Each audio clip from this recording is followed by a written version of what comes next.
Hey America, it's JD Collier, and today's episode of Eagle, Hoss, and Hound is the Beat Army episode. So I got my Navy stuff on. This is the Army week, and Navy is gonna beat Army, doggone it. Also, I'll be talking about Squanto as our Hoss this week. So this is JD Collier, and please sit back and enjoy the Eagle, Hoss, and Hound podcast. For another excellent show. It's the Eagle, Hoss, and Hound podcast. All right, so you can see I got my Navy clothes on. I'm pretty excited about beating Army this week. So all of you Eagles out there that may have been with Army, too bad for you, buddy. Get ready to get your butt whooped. Navy's going to kick your ass. Navy's going to beat Army. So we got the famous Army-Navy game coming up this Saturday. And I think that the uniforms are going to be something to see. So I'm hoping to see some of it myself. I actually won't be able to go to the game. Even though I'm here in Pennsylvania, usually they have it down in Philadelphia. My daughter has a couple of ballet recitals, so I'll be going to those things, and maybe I'll get a chance to tune in. But I just can't help but reminisce about the time when I was a plebe, when I was a plebe at Navy back in the day, and we got a chance to face off with Army, and it was such a nostalgic thing, such a mysterious thing. I mean, you going through that Navy training, and the first thing you show up in plebe summer, and they teach you all this stuff about beat Army, and they were serious about this stuff. So, well, you had to follow directions and follow orders. So I had to be serious about it too. So I remember my uncle telling me how he was impressed when he came to see me, after the plebe summer, and he's like, "Man, you were saying we gotta beat Army, Uncle Steve. We gotta beat Army." And I guess I was really serious. But,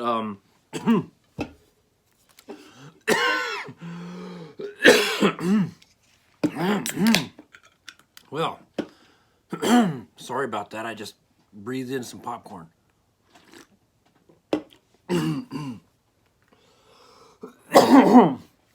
Okay, well, that's better.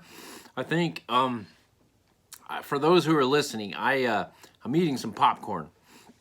If you're not watching me on YouTube, I'm eating some popcorn and I'm talking, and maybe I should not be talking like that when I'm eating popcorn, because man, I just took I breathed in some popcorn, I think.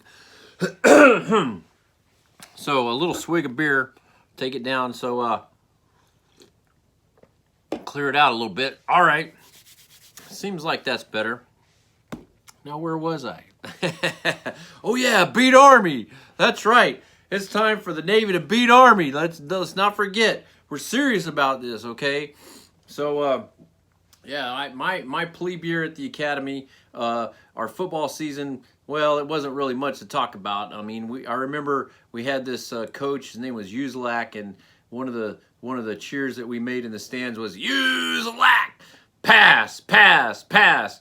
I guess we were not seeing him pass very much. He was doing the handoff thing, and it wasn't going very well. We were losing a lot of games, but doggone it, we're going to beat Army, And if we weren't going to do it with our skill, we're going to do it with our faith. And I think that's how we won the game. So me and my buddy, we were watching this game, and it was a tough match, and Army was beating us. Dang it, they were beating us until fourth quarter. And there's only like 2 minutes left, and we got a drive. The drive was going along, and the score was 16-17, and they're beating us, right? 17. Army was 17, Navy was 16. And so me and my buddy up in the stands, we got all of our uniforms on, right? And we're like, hey, let's do something for our team. Let's go bare skin. It was only like 30 degrees, maybe less. It was cold, man. Maybe it was like 20 something degrees. Anyway, we're like, okay, yeah. So out of the whole brigade of midshipmen, the two of us, me and Phil, you know who I'm talking about, Phil, we took off our uniform shirts all the way down to the skin. We were bare skin in the fourth quarter. Come on, Navy, let's beat Army. Come on, let's do it. And we got close enough to do a field goal attempt, and they lined up, Navy lines up, and here comes our field goal kicker up there. Boom! Frank Shank kicks that field goal, and we won that game, man. It was 19-17. I'll never forget it. It was the greatest thing ever. Because, when you beat Army and you're a plebe at Navy, then that makes the last week of school go pretty darn well. But if you hadn't beat Army, I guess it would have been pretty bad. So luckily, I got to see what it was like to beat Army, and you know, there's a bunch of other stories that happened during that time. I'll probably save that for another episode, but it certainly is a memorable time. It's a time, you know, for, you know, a lot of camaraderie happens. You know, there's a lot of, you know, so-called like roughing people up and stuff like that. You know, that happens a little bit, but it's all for good fun, you know, as long as nobody gets hurt. But I did know somebody got a broken rib one time, but, or was it a broken arm? Anyway, yeah, we got a little rough sometimes, but it was a lot of fun, and I'm glad for the experience. And I cherish those kind of traditions, you know, that we have in the service. Those kind of things like the Army-Navy rivalry, okay? And so I'm so glad that I had that. I'm so glad that we still have that going on today. So beat Army! Oh, wow. So today's Eagle, Hoss, and Hound, I'm going to be talking about Squanto. And I don't know, has anybody ever heard of Squanto before? Maybe, maybe not. I didn't hear much about him, but you know, he is actually somebody who we should study in our history as one of a very prominent American that helped us succeed here in America, okay? So this fellow Squanto, he was a Native American, okay? And he was up in Massachusetts. So when the Pilgrims came, they had a friend in this fellow named Squanto. But the story doesn't start there, it starts beforehand. So I talk about the Eagle, the Hoss, and the Hound on the Eagle, Hoss, and Hound podcast. And the Eagle, I just talked about the Army-Navy rivalry. I talk about the people from a service background. I call you an Eagle. If you come from the armed forces, law enforcement, fire and rescue, or spouses, I call you an Eagle because of your service and sacrifice. I don't call you a veteran because I believe that the veteran is more of a V word. That's kind of a negative connotation in this day and age. Unfortunately, they would like you to be a victim. And I will not have any of that. We're not victims. We are eagles, okay? So I give you the term eagle. You're an eagle. And I expect you to be wildly successful when you come out of the service, come out of the uniform, and go into your private life. And so that's what eagle is. That's why I call you an eagle. So this Eagle, Hoss, and Hound celebrates the eagle. And we also celebrate a hoss. The hoss is somebody who, in our American past, was a prominent figure who helped advance social integrity for our country. And that today's hoss is going to be Squanto, okay? And another thing, let me back up a little bit because I always talk about the eagle. I talk about eagle attributes, okay? What makes the eagle so good when they get out of service, and why do they do so well? It's because of their attributes of strength, honor, courage, commitment, and respect. Okay, and on this show, I talk about attributes. I give a little bit of time each week to talk about one of the attributes. In this case, today's attribute is going to be commitment, okay? And let me talk about commitment before I start talking more about Squantos. Commitment, okay? Commitment is something, it is a skill that you learn, okay? It is something that it becomes intrinsic in you. I say you are imbued with the attribute of commitment. And how do you get that is because of your duty when you're in the service. You are out there and you are required to pay attention to your surroundings. You develop your senses because you are on watch, okay?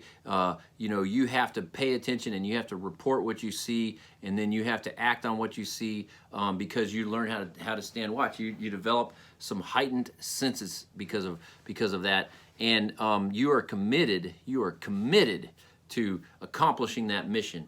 And so your antennas are up and you're watching, and you've got your binoculars on and you're watching every single detail. And this strong commitment that you have for accomplishing the mission, you're really tuning up all of your senses so that you can find all the stuff that you need to find out about your environment and report it back so that you can succeed. And what ends up happening is, because of this strong commitment to the mission, okay, and because of these senses, you know, you develop a way to innovate over all these obstacles, okay? So this commitment skill, it's more than the surface, okay? It gives you the ability to be such an innovator, okay, because you are not willing to give up your commitment on the mission because something went a little out of plan, okay? So you find a way around it, okay? You can see right through these obstacles and you accomplish the mission because of your deep commitment, okay? And the thing about it is, once you leave service, it's magic. The commitment, that skill is in you. You don't even have to think about it. In every task that you're given by your employer, you are thinking several steps down the road because of this commitment skill that you have. And it's highly valuable to employers out there. It's highly valuable to your team around you because of this skill. So make sure you recognize it and exercise that skill every day. The skill, the attribute of commitment, okay? So that's the commitment skill. Now let's talk about Squanto, okay? Squanto, an unlikely hoss, okay? I've talked about some other Native Americans that did some pretty cool stuff. You know, I talked about some of the warriors, you know, your crazy horse and your sitting bull, your Chief Joseph, your Quanah Parker, okay, and don't forget Geronimo. Well, you know, Quanah Parker had a mother, okay. His mother, Cynthia, I think it was Cynthia Parker. She was someone who she was Irish American, and she had been kidnapped, okay, at an age of about 9 or 10. She was kidnapped and then raised up by the Native Americans, okay. So she knew English, she knew the English culture or the American culture, and then she became part of the Comanche tribe. She learned the culture and the language of the Comanches, okay? So here's someone who, you know, I talked about her son, but she was a pivotal figure in relations between the Native Americans and, you know, the American settlers. So that's Cynthia Parker. Another one I talked about was Pocahontas, okay? Pocahontas was a central person who helped the settlers in the Jamestown settlement from 1607 on to be successful because she was an emissary between her tribe. You know, her father was Powhatan, the chief of that nation, and helped make peace and make it so that the English settlers could actually succeed. And she had lots of skills in doing that. So that was Pocahontas, okay? Another one I talked about was Sacagawea, who in the Lewis and Clark expedition, Sacagawea was pivotal, man. I mean, she was a translator. She was able to translate between, well, I think she knew a little bit of French, and then the French translated to English, but she knew the tribes that she was going and encountering because she, at a young age, had been kidnapped by one of the other tribes. And this kidnapping thing, you know, it seemed like it was kind of a common thing. If you found a kid that was 8, 9, 10, 11, 12 years old, you know, they didn't kill him. They kidnapped him and brought him into their tribe. And then it turns out that they ended up having, you know, some good things happen. Now, I'm not saying all good things happen because sometimes, you know, they made him a slave and things didn't go well. But in the case of Sacagawea, she had developed some skills, and she ended up being a very pivotal person in America's history, helping the Lewis and Clark expedition to succeed.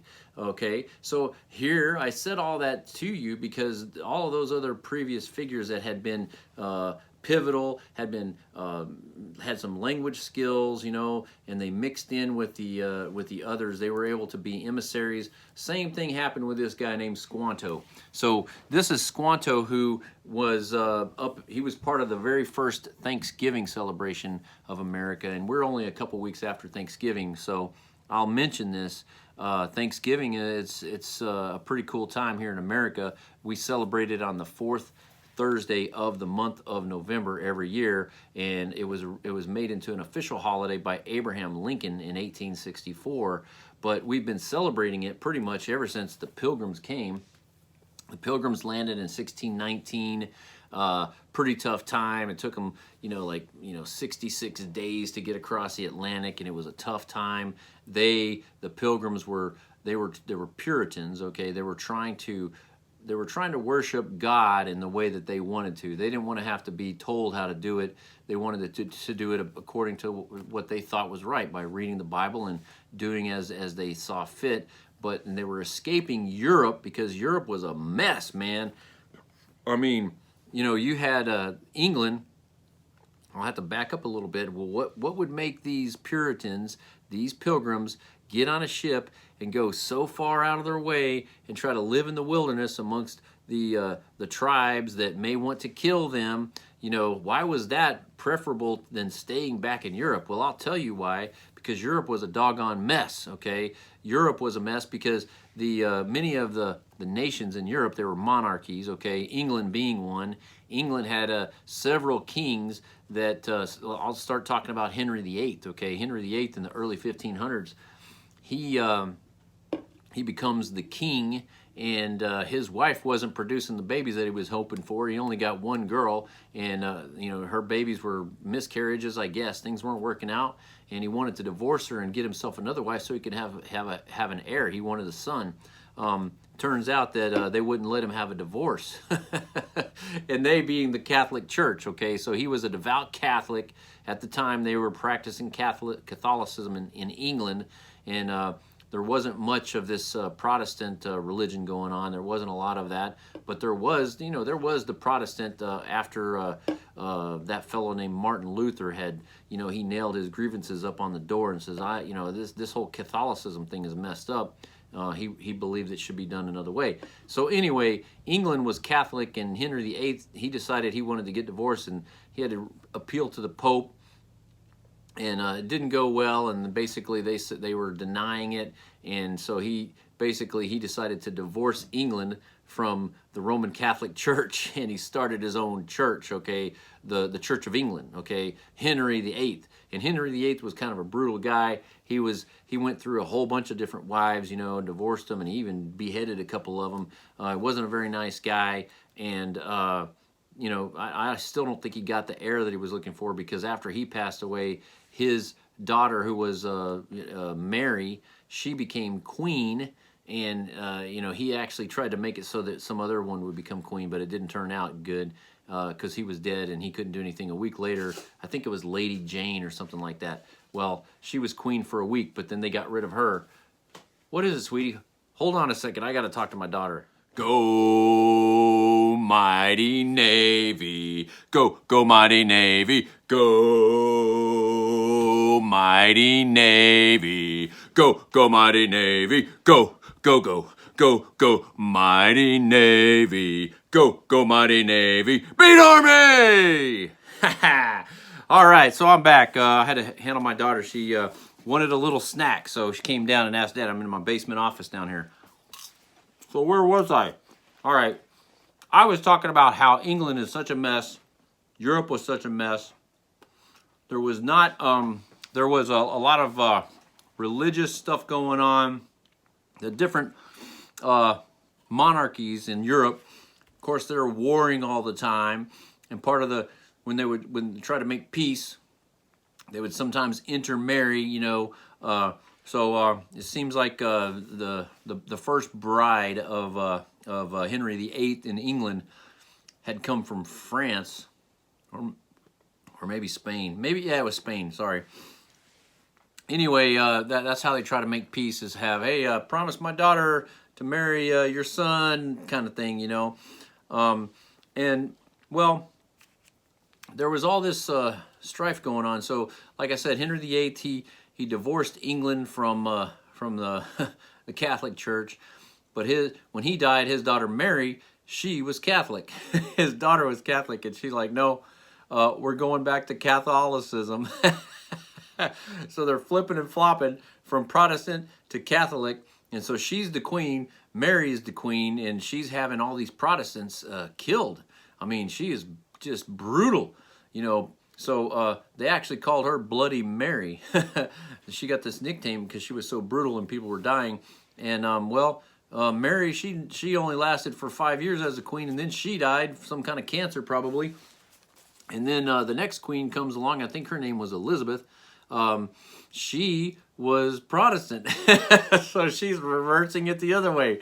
So, it's Catholic to Protestant to Catholic, and now back to Protestant. And so there's all this turmoil in England, and over all these different monarchs, they're it's a state religion. Okay, so what's the state religion? I guess it depends on what monarch. And so all these people are getting killed. I think as much as 2% of the population, like 75,000 people, were executed because of their religious beliefs. And then that's only the people that were killed. How many other people were put in prison? Some of these people who were the Puritans, they got tired of being put in prison and threatened, and some of them killed because of their religious beliefs, and then they ended up fleeing, and they were in Holland for a while. So they're in Holland, and they're working in the city, and they're not, they're city folk, okay, but they want to have their freedom. Their kids were starting to become Holland was very liberal, and they were just kind of getting the habits that they were not being very, very Puritan there in Holland, and they wanted their kids to be more pure or whatever. So they found a way to get a ship and charter themselves to leave Europe and go to America, where they could start over, okay? And these are the Puritans. They get this Mayflower, okay? The Mayflower goes across the Atlantic, and they land over there, and they had some charter. They were supposed to go down to like the mouth of the Hudson and stuff like that, but they ended up going off course. They're all the way up in Boston area, off of Cape Cod, and they were tired. It was November, and it's cold. They're tired. There was 102 of them that started. They get ashore. They try to make some kind of a place to settle, and they somehow make it through the winter, but half of them died. It was a tough time, okay? So luckily they didn't have the Native Americans coming and killing them. And it turns out that it had to do something, this guy named Squanto. So anyway, the Mayflower gets there about 1619. They're struggling to survive. And let's roll the clock back a few years. And so we know America, there was already the 1607 Jamestown settlement down in Virginia, and now 1619 we get the Pilgrims. But in between that time, there were other voyages that came out to America from England, and most of the time it wasn't because of, hey, let's make a settlement. These were some entrepreneurs of the sea. They were fishermen, and then they were trying to get some riches, okay? And what they did was sometimes they would come up and they would try to make friends with the Native Americans, or the Indians as they call them, and then they would kidnap them and take them away and sell them as slaves. And that's exactly what happened to this fellow Squanto. He's minding his own business, going and hunting for or fishing for some lobster, and here come some of these explorers, or whatever you want to call them, from a ship. I think his name was Hunt, the captain of the ship, and he rounded up a half a dozen or several of them, including Squanto, and basically put them on the ship, took them across the Atlantic, and actually took Squanto and his buddies, all of his Native American buddies, and sold them as slaves in Spain. And Squanto saw some of his all of his other braves that were with him get sold off to other people, and then when it came time to him to be sold off, he's standing there, and some different people came up and bought him. And these were monks, okay? They were monks. They were practicing very Puritan-like the religion, from a Catholic bent of Christianity, okay? So they had this he was 12 when he got kidnapped. He's 12 years old. He becomes a slave, or purchased by these monks, and he lives with monks in Spain for about 5 years, and they teach him about Christianity. He learns, he becomes Christian. He converts to the faith of Christianity. Of course, he learned some language, but he was really sad. He was talking about, I want to go back to my family back in America. I was kidnapped, and they figured out a way. They said, well, if you want to go back to America, you got to go back to England, because they're the ones that are bringing ships over there, and good chance you'll get a chance to go on one of those ships. And these Spanish monks arranged for him to go to stay with somebody in England who was a merchant. And so he ends up staying with this family in England for about 5 more years, until the point at which he was able to get a ride on one of these ships going back to the New World. And so Squanto, in that 5 years that he's in England, he learns the English language, okay? He learns some of the customs in the culture of England and English people. So he's had 10 years over in Europe, learning Christianity, learning English, learning about the European culture, but he still wants to see his family, and he's very persistent. He gets a chance, and he gets on a ship, and he goes over to England, or New England, he ends up getting back to his native territory. Unfortunately, when he arrived, he finds out that his whole tribe was wiped out. There's nobody there. It's just, all what's left of it, the fields that are left, the the makeshift teepees or houses that that are still sitting there just flapping in the breeze. No one is there, and he learns that they were wiped out by a plague. A lot of times, many of the Native American tribes got wiped out by some kind of a smallpox or something else that the Europeans brought over, and so the place was a ghost town. And he's all sad, like, man, he ended up wandering off and joining up with one of the other tribes. His tribe was called Patuxent or Patuxet, Patuxet, and they were wiped out. So he ended up getting up with these. I think it was the Wampanoags, and so these Wampanoags had started to intermingle with this group of settlers, the Puritans that came in, and they were starting to make trade with them, and they were trying to be peaceful with them. They actually made a peace agreement with them. And when Squanto was with them, they said, hey, since he knows English, maybe he can deal with them. And so Squanto ends up going into the settlement, and he's actually able to deal and speak and be a translator for and be an emissary for and between the tribe and the English settlers, who are the Puritans.